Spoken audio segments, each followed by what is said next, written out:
same way koso nyina no menye ento manum tuo nkan bi da oman ni mfum tuo ti yesi ma oman no ho ahia sem ehia ho anopa awia ne anwumre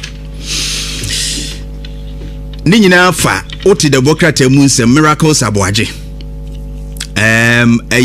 spokesperson for Dr. Alhaji Mahmoud Bawumia campaign and they were declaring intentions so call for National Communications Director for the NPP. Na ni arresta ekosua yechi no over interministerial committee na ono secretary for that committee for decentralization hun sensem pinua aba ayoku wono mo picking up omo arresting no na hun sem no aba bebre bezo oba Facebook na ebra iyoku fuoche no achi nra yenyante yese omne no eko ni fie ekohwe ba bia ne dan wo na wonom ko hwehwe no mapi wo honti bra Facebook bra yokufo wonom ede no eko no womo de no eko no ehun ensem nini bra Facebook na behwe ade what happened actually over there na onso watumi appreciating koma yebidi na anopai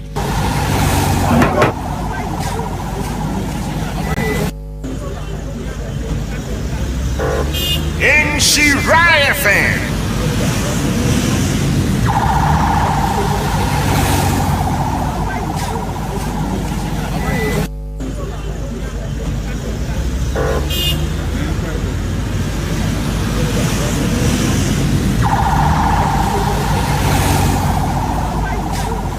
All right, into Facebook videos ni bi ewo ho betumi appreciate de ekoso ewo ho and ajefu bra enkofo no eba begu ho bebre di hu kuka any other people a won begu ho bebre we crunchy enti friend is saying abante no dey crunchy right Kuka Kuka ni yetu nti mempese we Kuka different enye the upper Ashanti region that's what I want to make the clarity na omu nyina ewo ho womu protest say yoku achi Miracle Aboagye na abusia oba Facebook na obehwe crowd ekowa it wasn't only yesterday but the bra omote say ya pick Miracle Aboagye na no edomo a ekogu yoku no enya asem ketwa office was say womunya no enya asem ketwa ba adia we nyina ekoso no eba mitirimu ni se oman no ankasa yemisa ye ho se de pa na ye pe. Let's ask ourselves as a country say de pa na ye pe as a people me de bia me ka se ketasehye predream kankan ho according to Shraj ne other reports abeba bebre kire say even recently the deputy finance minister amiye hu say corruption amiye lusu sikanya asem ketwa and of course omani lusu over 3 billion every year annually. We lose 3 billion sika ebetimi asiesie omani wu ye lusu. In fact IMF frasen ye koje ye. So we lose a lot of money through corruption. And to me, issues of corruption arise here. Sensem wa yesi wo we hu bom mu ayeketa separate dream kankan ayana me pese ye betumi follow the issue to the latter. Ye beti akira kosi ase. But ekoba ne se ase wo man no yenim de ye hyedape. Yenim de ye hyedape. Se obi adisika anase ye kaso obi adisika. Me yeche no a enye bone me huni se hadwene se obi yese wadi sika na waye dwumadie bi a ye beche no so wo meyi no ho ano. Me ni problem with that. The only problem I had with say that Rambo style arrest and no maka ho nsem bebre e wa ha. The way almost conduct arrest no ba se ye chi obi ni de enye problem. Say ye chi obi se bra ne beyi ho ano no enye problem sabe obi fa bode or fa ponchi owia obi aponchi via obi bode a ye che no first of all. And the matters of corruption say yesusu say obi awia bibi na institution ekoche no na we enforce laws so say no ma be adwuma. I don't actually fault them. Etwa se emrati bi ye adwuma, etwa se institutions ye adwuma. Utie Barack Obama asem kan na o se country a ekonanim bebre no ya na eye institute a tribal institutions a ejina ne nan so brane And to see institutions in Juma year, that is where we fail. Jeff for miracles to mami. That is where we fail. And to see a makwine Emma institutions no eye Juma. Say ya chini pano no ye innocent at the end of the day. Emra no betre. But say ya kochi will be within few hours.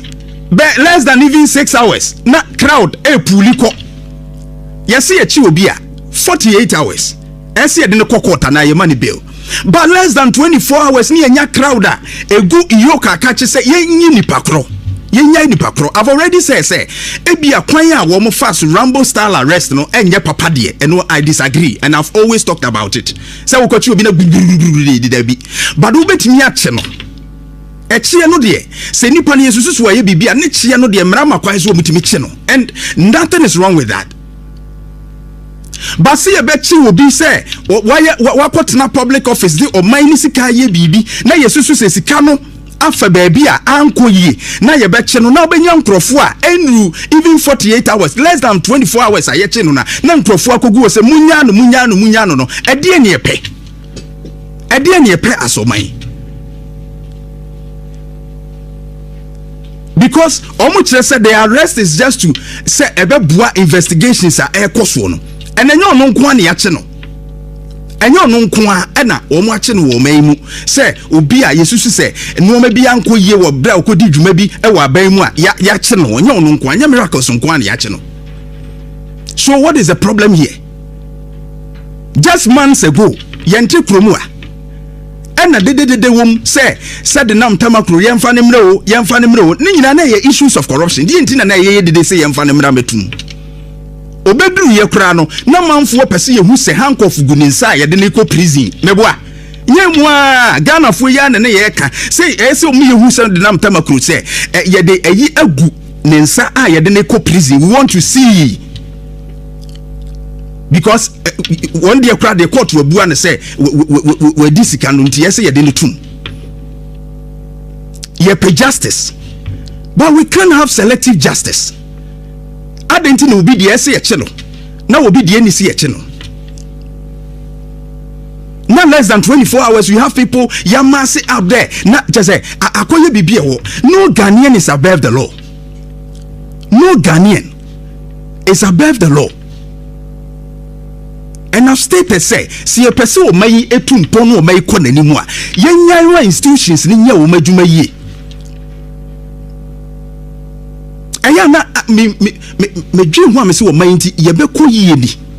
This is what we have done. The politics at interfere in institutions because and then say oh MPP in India.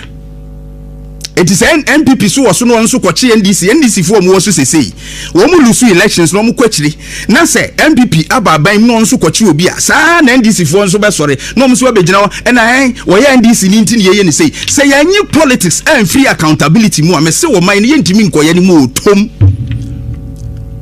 When it comes to accountability, the party colors should not be part of it. The big question is that that is what we must be asking. Any party, any penny free. If we want to develop as a country, the same people now, and Mabuna Yabuabua Manoa, a Biako Jina per videos, everybody, a beach say, Yasho Mobasi, Yabemo Muska, Yabemo Mediania, is Yamasu, Omoko Gugono, Sa youth na Kuguono. The same people as Sika Ahudu say, no correct Nicoria say, no Cresampa, says Sikana Amesini, a GCS Kanwa.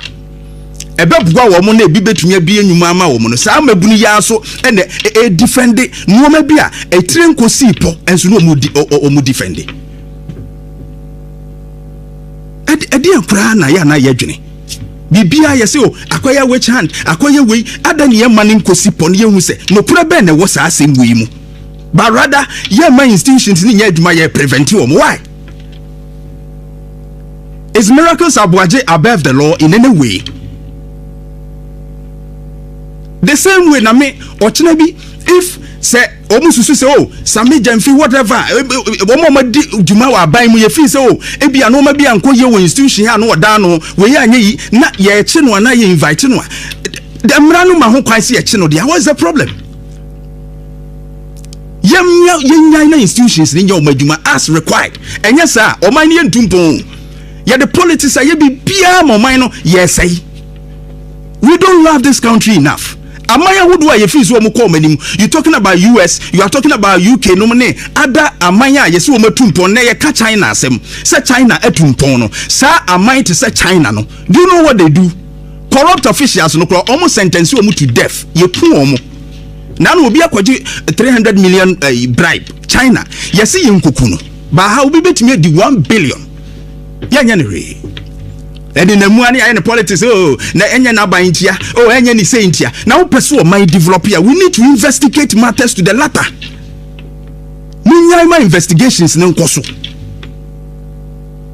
This is a problem the country have had several years. The Fourth Republic since 1992. The democracy accountability is not witch hunting. And arrest in your conviction. So why say be within 24 hours when nipa ko go bebrebe. Justice must not depend on party affiliation. So I am this is who I am people no. And no yet the matter in here. We must look beyond that and think about Ghana. Sadia na ye no. Emma oman empuntu nkoso. Na wunya koka. Jeff aneto sumami koka. Osai crunchy esiedu kuka na matesi ya che no kra o ma che no police fo ache no iyokofo se oni o makache edrese police fo no ache no na mpese oba Facebook behwe ade a na eye kuka oye no ho a enam so a dudu no mo de peke no ho no mo da behwe kuka de na oye no ho kuka and car eba o se minim de o pa kire ewo ho na prosifo ne kasakura wo hugya wo mo ne ade. I just want you to come and see in politics wo ho de but no maybe wo ho a let's allow our institutions to work. So we na ne hu so a hanan mo de enye na ekoso yi ayi obaya na wo ayi national service gifty ono so de ekoso a lot enkrofo bebre wo ho a they were arrested. So what is the news here? E de na ye news wo we mu tieno Bana koka na ebo car mu no obi car bonnet ne pam car na the police ni no stop no kra o jai ya dabi wonte ase kra behwe koka nti wuche se bia ya che no na we ya some of the scenes a ekọ so no bi ni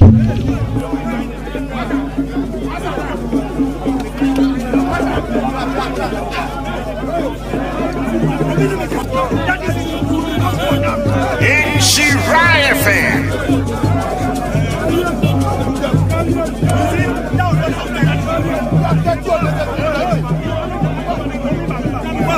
That's what I'm telling you.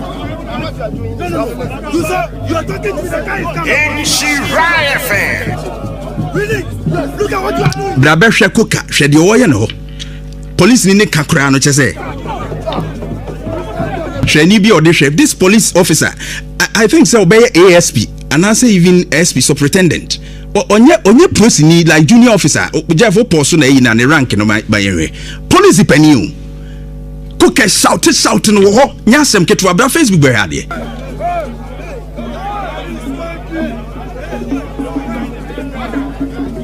Nhyira FM.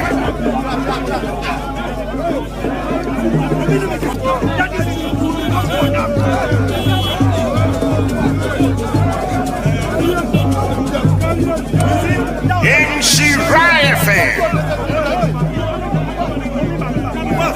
That's what I'm telling you. Maka say what is wrong can never be right. An officer bubo car bonnet muni ade na police penny say gina wo ka che say no ye a che say huja police penny no ne ade a eno ma bi wo ho a wo ye na wo anka say land wo in a problem that's your own eno na manyo say mam emeye politics eye wo a wo su ne oban ne de wo ye ene de wo alande ba bi a wo ye no. And now what I say car don't say you say police na wo huja no ye yi no e de tiam no say de say ya chew no maybe wo ha ye nhwe ne ye asoman and who can ye be the party colors ni abeke can simple but esi e can operate penny. Let's allow the institutions to work. But makawa ha say yoku any other state institutions no arrest ni de emrade mamu ho kwan obi ye bibia ene emrade mamu ho kwan say mutimi kire na mo ye mo investigations. But at the end of the day e kwan a mo fa so chin crofo no so bi no that bad because in opposition Fabra in opposition no na NDC e complaining Jeff ma menka sem cheon in opposition no na NDC e complaining say Ekufuado ne na ban e use Rambo style e dey arrest omo nkrofo then in opposition and it was a problem for the NDC. So Rambo style arrest no e kosu say no what is the difference between this and what happened then? Me Macron me say what was wrong yesterday can never be right today. On the face of truth and fact, the Ayasianye and Rano can never be right today. It is a Rambo style. Because a bedroom baby no, it is said the MPP the time when Kufuado ye and the time air cost 1 year can was will be on Sunday. The NDC for the same thing, and we are speaking, but the woman person police brutality is because Yoko Kochi Obisu I say I Rambo star no manoma ye can once and bomuntie. So when the NDC goes to opposition, not similar things are happening. You don't expect us to speak for you. Entienne yenhwe na se yebese sa kwaya ye fa so eye normal institutions no we must do it immediately. I'm not against the arrest and I wouldn't be against it because it was accountability cost. But the Rambo style thing no let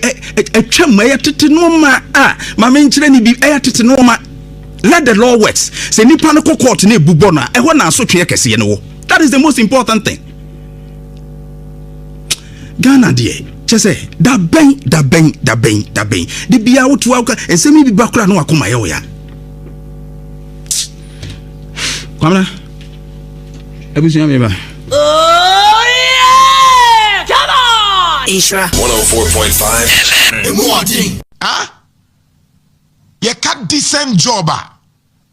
International Labour Organization, a decent job. Or say decent job according to ILO, International Labour Organization. Make to say decent job ye dear.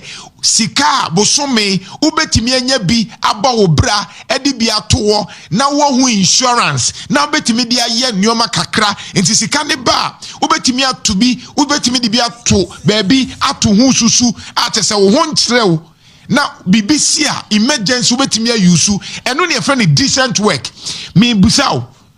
Do you even have decent work? Decent work any day unya bosumi asasika no ubetimi dia call hospital uyibia encount eno na decent work adwuma eye papa betimi wodi betimi abobra na Ghana ha NDC ni MP before be create 200 say adwuma ni amanko for 200 na 300 400 500 napco na yentuo muka yes so ma create job then they are making noise. NDC ni MPP adwina omudi create jobs no muni bi. I'm telling you. Make catch because enyoma na betimi abo no kakro mu mfiu. Me see NDC ni MPP. Woman nyina de yet adwuma and that is why NDC are buying all struggle no because akokon keten no any 24-hour kono omo hu kire omo because they know in reality enye simple sa ti say de omo ka no yenka kekan de obi abetimi aka oh we betimi create 1.7 million jobs ni aka na nkofo ani age the devil is in the details because in some no omo ka no omo said am plan it. Say na no mebe ya calculation ni kire wo ha say sa 24-hour economy na President John Mahama edi year flagship no ne 1.8 enye possible wo hwe nyoma na ekoso na enye possible say 1.8 million na aban adwuma nyina kra ye say 700,000 eno kra no mo twi fo mo bo Baya catch say you be create 700, you be create 1.8 million. First crowd na aban say you be create 2 million jobs out of 24-hour economy. Me catch say enye because omo said them for bibian to kasa. Until the bia me catch say me here penyufo no. Penyufo no me see when you ask dear pa na we ka adwuma ne dean ontimi nka nkyerɛw anya adwuma ne sɛ adwuma ne yɛ temporal te sɛ bia yɛ kan big push ade adwuma ne nkɔfo anya adwuma yes but big push no ɛyɛ temporal ye kwan ɛyɛ temporal kwan yɛ no ɛyɛ temporal sɛ aban bi bɛba nebia miminia odimachi ɛyɛ civil engineer MPP abreso civil engineer o eduru baabi no nyame nko a civil engineer not fie wo engineer o because adwuma ne ma wo yire wo ma wo civil engineer enye te se oya akwadwofo adwuma ne ma ne afrom so mkoye bi na nsen na big push ne bae enti big push ne ba aban bia ba na bia na niswade hunu no na aboa kakra. It's a decent job according to International Labour Organization.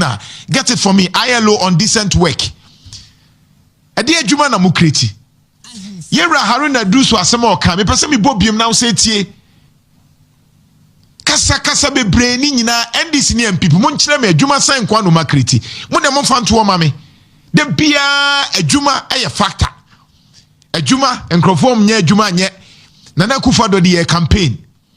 Ene John Mahama emebru nya adwuma nye opa ko Google unemployment is a security threat opa Google sa adwo no empanifo ni nyina ka bi se mebru ni adwuma ya eye dangerous se abranta na abayo ni adwuma ya ede omampanyi Kufu aka bi John Mahama aka bi Yewra Tamils ka bi Nana Akufo-Addo ka bi empanyifo bebre na aka se unemployment is a security threat meaning se adwuma ni system ni mu a emankra ye basa ye nim sa de wi eye simple adwuma ni system ni mu a akra ne be ya akra bone scammer base brabe doso nyoma basa we know those things.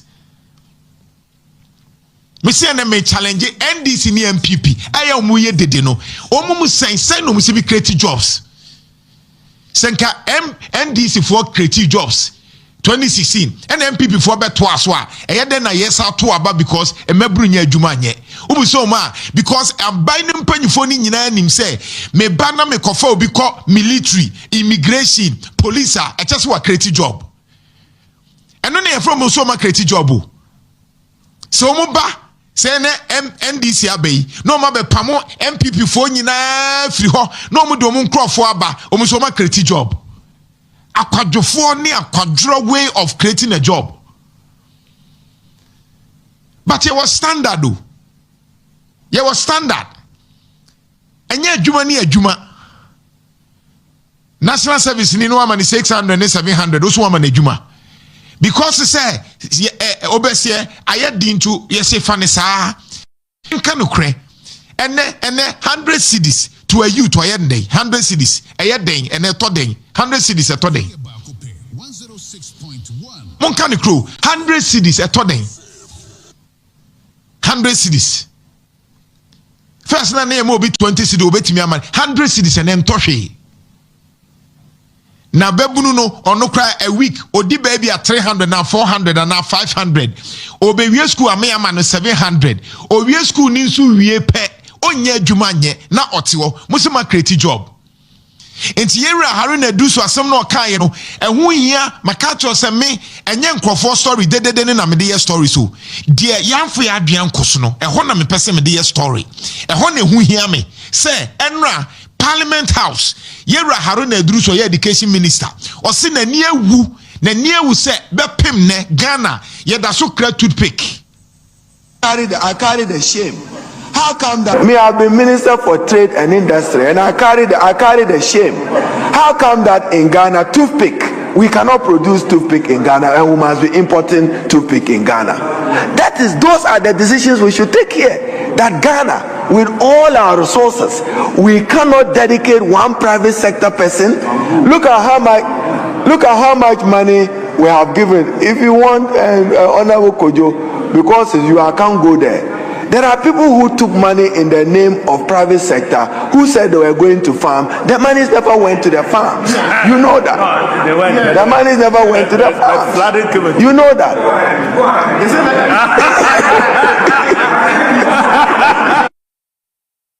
Dear Ayami Moboni said, or carry ye no, almost 3 years. Man, who can be whether MPP or NDC? Mpacho mumpe MPP for manifesto ni NDC manifesto 2012. Mumpe mami, just the PDF. I just want maybe someone who knew maybe keke. Sometimes I am frustrated because you see, you're wasting time talking about rubbish on air.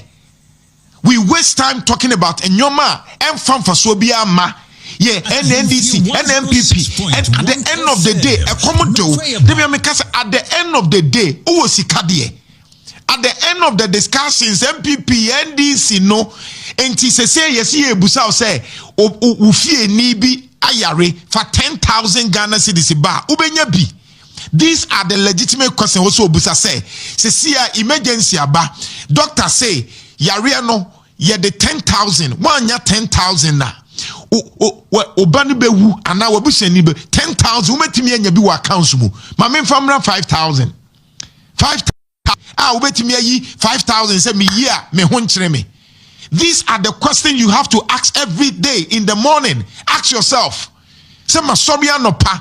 Now emergency aba. Yes, say and school fees and I be a share and now emergency aba. What say me pully 5,000 free my accounts mu. Ubenya. I can tell you say do na Ghana a bad day so be 5 or cover 5,000 away. And no was see a jine home. Harina do so can one sem no. NDC ni MPP. Obi any hwa or can the okay. Where ye be?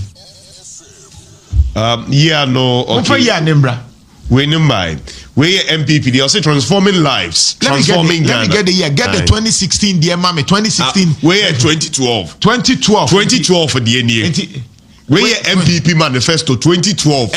Per NDC NDC 2012, okay. MPP 2012, and now about 2016, now about 2020. Me person who manifesto ni intra NDC ni MPP for e chache ya koto aba ni embuso mu kwasim because hey ya say one day say one factory na kufa doba e mebru be ye adwuma ni ani age hey 24-hour economy John Mahama eba obemi adwu ni ani age afu be wie no busa ne say ade na wo kan no o nhihye ne say na ototo papa so me say market on the wall.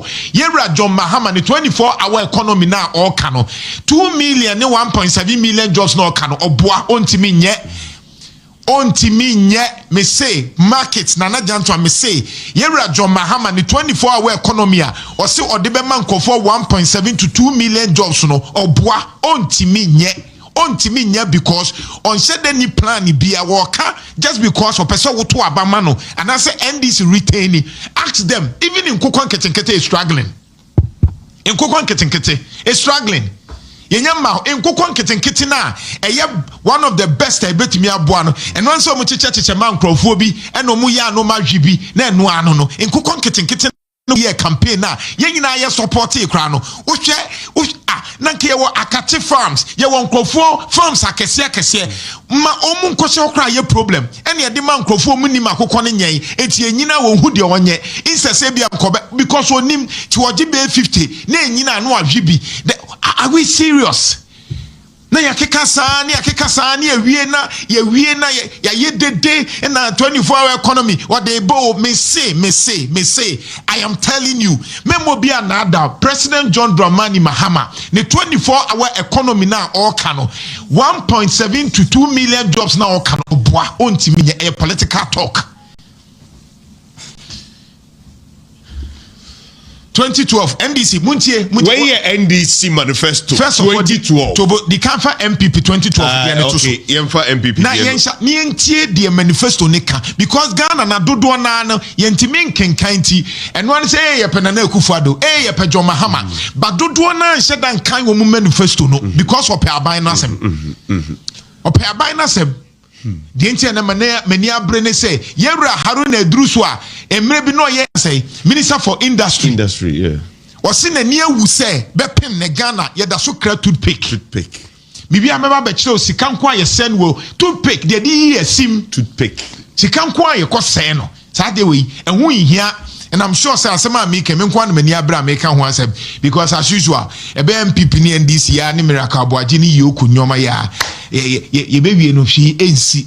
Now this is MPP for the where MPP for the kesi omoka. Number 1 MPP 2012. Okay, see NPP New Patriotic Party Manifesto for Election 2012. Yeah. Brofo a ede nim where your front page, you know. Fatu fayina to. Yeah, and one year per MCA. No, MCA fayina. Yeah, front page na. Ose transforming lives, transforming Ghana. Yes, sir, amanfo abrabo na ye dia sesa o man Ghana. Building a free, fair and prosperous society. Asetna ebeboama bibia aye free untua hwe afi wo yama bibia ada hofan a edi empuntuo edi nkoso ebeba ye society mi ye mpatem ayete or say a program of transformation esiseye a omo aya edi ensisaye edi ba yentimi anto amom yentie John Mahama de president Mahama 2012 NDC 2012. NDC for 2012 manifesto no. 2012 did. What's it say? We also 2012 manifesto advancing the better Ghana agenda. Sabre so be kaya answer na ye better 2012 about not 2008 about Ghana agenda. Right. And almost Sabeka say we need year Professor Mills time. Na the better Ghana agenda there. John Dramani Mahama by no say okay. Sa better Ghana agenda na ye ne kan. In we need ye be advancing ye the be count a better Ghana no akwade ni. Nti no say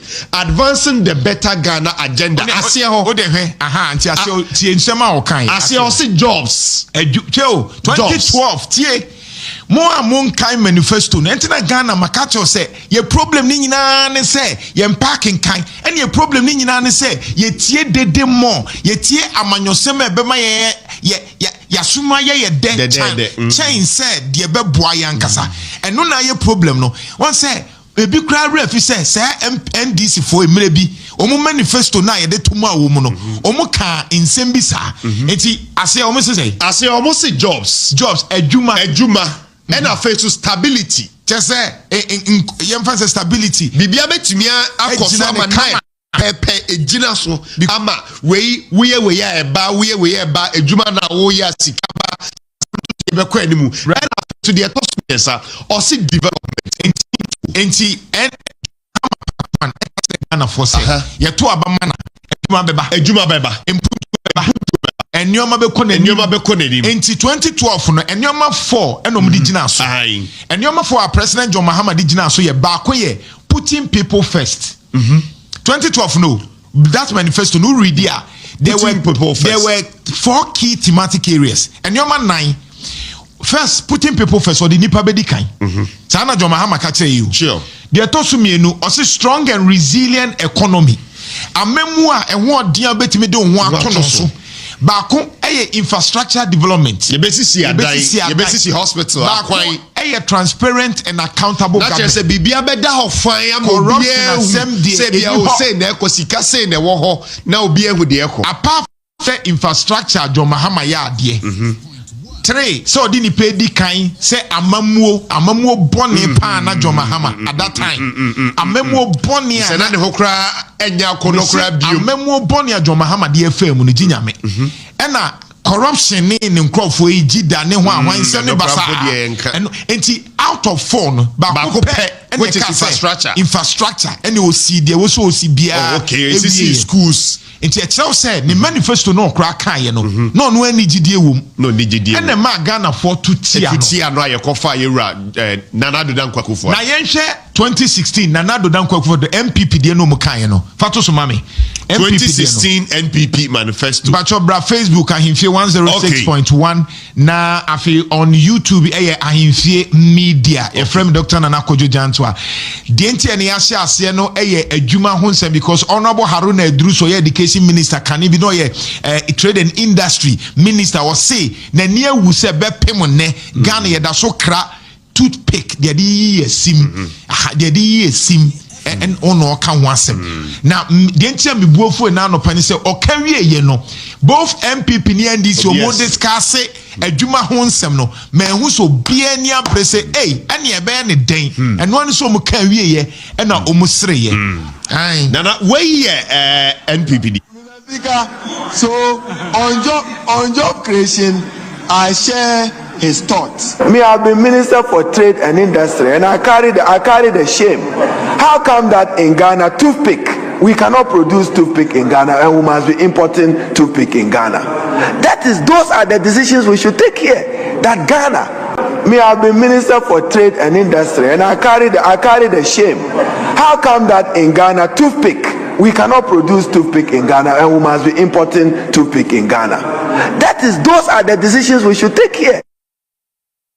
Tina, yekra toothpick, or ye nenie wu, and no say, Ankasanyo ma way a debia Nana Jantoah maka wasama say, MPs no. Omon discussing nyoma bisi adi mpuntu obeba na omon discuss ya di ayeye MPP say na John Mahama say na Efra will say na nasefo no. How come those are the decision but that decision no MPP ni NDC okawie ya no munyina asre ye bibia NC yanko 2016 okay 2016 na MPP for so yan for Ghana for nko achika o say that time no bra yera Professor Mills bedi so the better Ghana agenda eche yera John Dramani Mahama ma say advancing ena oka jobs wase ho enti sa bre na Ghana fo obu afu NDC aban ena MPP so buy no say okay adwuma na embebunu ensu se omunye bi nye Professor Moss ene John Dramani Mahama de mo afemu omunye bi nye de afei change an agenda for job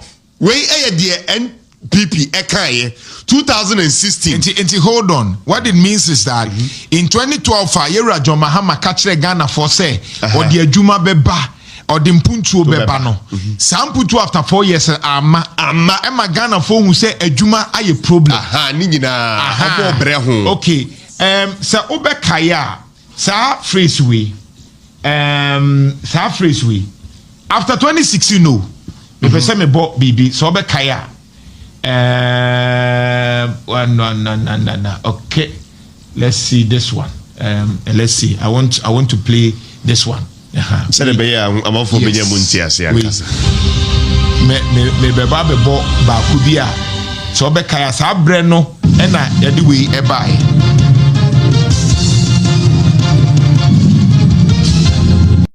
Teachers are suffering. Teacher trainees are suffering. Nurses are suffering, and nursing trainees are suffering. Patients are suffering, students are suffering. Traders are suffering, pensioners are suffering. Drivers are suffering, contractors are suffering, civil servants are suffering, and farmers are suffering. Fishermen are suffering, and industries are suffering. Artisans are suffering, and kayaye are suffering. The disabled are suffering, and men are suffering. Women are suffering, and children and Ghanaians as a whole are suffering. We after 4 years. Okay.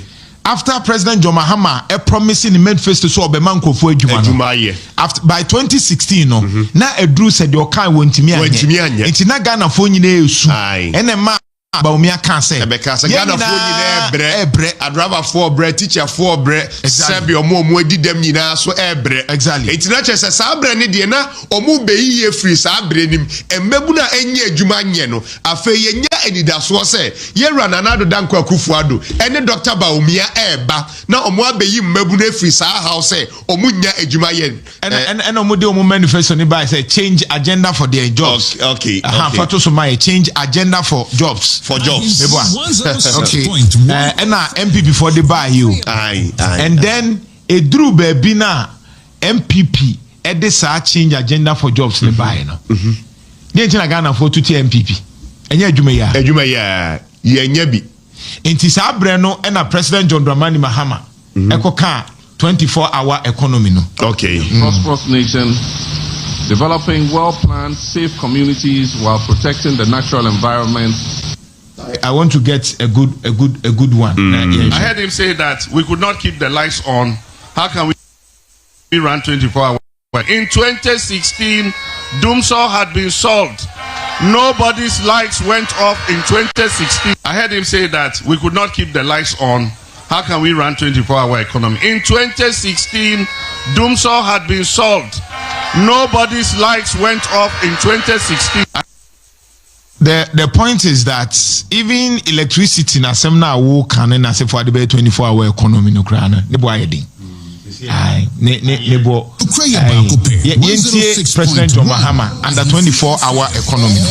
Ono nso dia okaye. But we know that there will be obstacles. One, you need to provide security because people must be able to work in the night without. So, how's everything going? I'm trying to get it now. You two for her agenda. Okay. The agro-processing sector. That is those who will process our cassava into cassava starch, cassava flour, gari, and all that. There's a huge market in Africa for. President John Dramani Mahama ono nso adwuma okaye efa 24-hour economy no ya dika boy free 2012 ya ba MPP 2016 the same adwuma ya na Ghana for the tutia no the same adwuma ya na afedo okoba ye se 24-hour economy no ebetimi aye all the magic amano entientie enyoma na woka no. That is those who will process our cassava into cassava starch, cassava flour, gari, and all that. This is the 24-hour economic law. Timbacho Muntie, President John Dramani Mahama, on only 24-hour economy, Bacho, Mumpeke, Nyoma no, and Mami. Na yentie Nyoma na air cosono. Because Makacho say, in project management, Kofi, in project management, open so ye jumedi biana. And she say you, what's not see we saw person we were jumpo. Okay, the aka ye planning. No na metro we free BB project management triangle.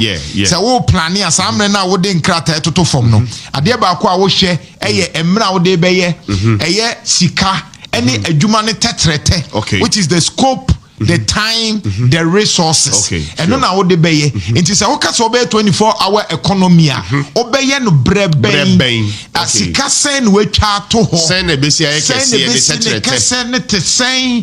Enti yentie ne kakra on the 24-hour economy. Makacho say ebe adwuma both NDC ni MPP. Oma da Ghana for enwa ene say adie beche no MPP for so be campaign say dey manifesto no be ka say ebe ye adwuma be be adwuma mama enti yentie 24-hour economic President John Dramani Mahama eno so kikaye no. This is the 24-hour economic clock.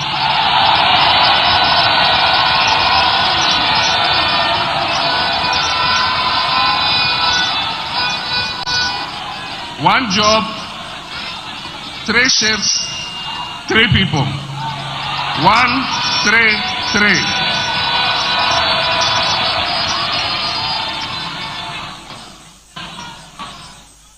One job, 3 shifts, 3 people. Obiabe Didi. Ezu. Extraordinary problems require extraordinary solutions for extraordinary results. And so businesses and public organizations will be encouraged to operate 24/7 in 3 shifts of 8 hours. This will boost production, it will increase employment and provide paying jobs. It will transform Ghana into an import substitution and export-led country. It will increase employment opportunities and revenue, and it will enhance access to public services. So far, President John Dramani Mahama ninsem ni bia okay kan o say. Ninsem o kan say, sabre na emebun so say omunye adwuma nye no o say, say nyame adom na Ghana fo to abama no which is 2024. Meanwhile, no so time no adwuma no went. It you say obey 24-hour economy. It you say adwuma ba ko a enipa miensa na be omo asa be ko 3 shift. Enti say bia say adwuma ba ko a kwakuba ono no be ye ni 8 hours a opon na adwoa ba na adwoa so pon na ya oso abeye bi enti one job 3 people 3 shifts enti sanka adwuma nanka baby ye for nipa 100 no say 3 shift no e ba be nipa 300 And also adwempo attach ni say sa one job 3 people shift in the bar ebeboa ama businesses etuma koso ebeboa ama businesses na etumi afa enyuma bebre na e boost production ne che say sa enyoma na adwumakuo ni eye no ombetumi aye ni bebre enyoma no kra be boost wo Ghana ye di bi be ko broni krom na etumi ama yesika sam etumi agina brani yento aso na yentie ni 24-hour economy no ni nyina agina so eye adwuma. We will focus on some selected public institutions that have huge customer traffic. For instance, the ports and harbors should be open 24/7. That means we have to employ more workers at the port. We have to employ more customs officers, more Gapoha workers, more forklift operators and all that. We need customs. Customs should work 24/7, 3 shifts, so that at any time your items come, customs at the time of the day is open for business. You can go and process your import things, papers, and take your things out of the port. You must have a passport office that is operating longer than 8 hours, so that people who need passports and other such documentation can have access to it. We must have a DVLA that is working more shifts than 1 shift, so that more people can get their licenses processed in a shorter time than the current waiting time. In the private sector, the sectors that we are looking to promote and encourage to run 24/7 and 3 shifts are first the agro-processing sector. That is those who will process our cassava into cassava starch, cassava flour, gari, and all that. There's a huge market in Africa for all these products and in other parts of the world. So far, I'll say. It is so far, my Benny John Dramani Mahama can say, send the way as 24 hours. Ever cost. I didn't put attention. I bind to a poor who are down in the Echo dumping more. She said, Nipa or more or Muya Juman Esano. I bind a 24-hour economy in the bar. Nititre pa any pots and habono. Or sit down in the Nipa Kobo dumping more. It is a 24-hour economy in the bar. Sa a Nipa or Muya Juma or more bed also. And see what we are trying to do, Nene, for example, Okapot. And see what your head of research, ABA, and then say, see a capota. Your Baba researcher will say, pot no, if any passing. Kai say, a binsi obe kriti, ebema 24-hour economy, ebema at least 1.7 to 2 million jobs. 1.7 to 2 million jobs out of 24-hour economy. And no say a buy new mano, maybe a best it be a pot. It's here researcher who say pot is so we are saying. It will me say near the times 2 account. It is a nipa 100 na ye more pot. Because of 24-hour economy, no, yeah, you can say I'm ready. Or more do 300. Simple. Because 8 hours. Ejuma bako, a nipa miensa. Na we are near tier free 1.7 million nimu. Na yahwe. Aye. Simple. Dear Baba Yano. And John Dramani Mahama say, Sanyoma we nyina no oya, ebetumi ama ye security agencies no, enyuma ye kuo no sa, enyuma ye fo omo ho no. Omo bedosu bebre afen so kire mu se ye nioma ni bi wo hwa ye no Ghana ha enkrofo ma sunya omo pe nanso ne dodo no esua ye ntumi hye da mfa nko ebi ti se omo ye gari o se gari wi wo market pa it is a 24-hour economy ni ba na se gari no baby aye che gari se nipa miensa ne wo hwa e o se 24-hour economy ni boa e ma afedie omo be ye enipa enkono fi se miensa no de times miensa e wo se wunya enkono se de be e ho so enipa pii so betumi anya adwuma aye. So we ask Muton Gary, Muton Banchi, Muamoye Banchi, Waju. Mebusa se Muamoton Banchi, Muamoton Gary, Abai by Wababe Humuana, Muamoye Banchi, Waju Mano, Abai NDC, Abai by no Gary for any cassava for no. Akosi say, first question a Mebusa. Sign a Nyoma Echo. Yentuaso. Manufacturing, that is in the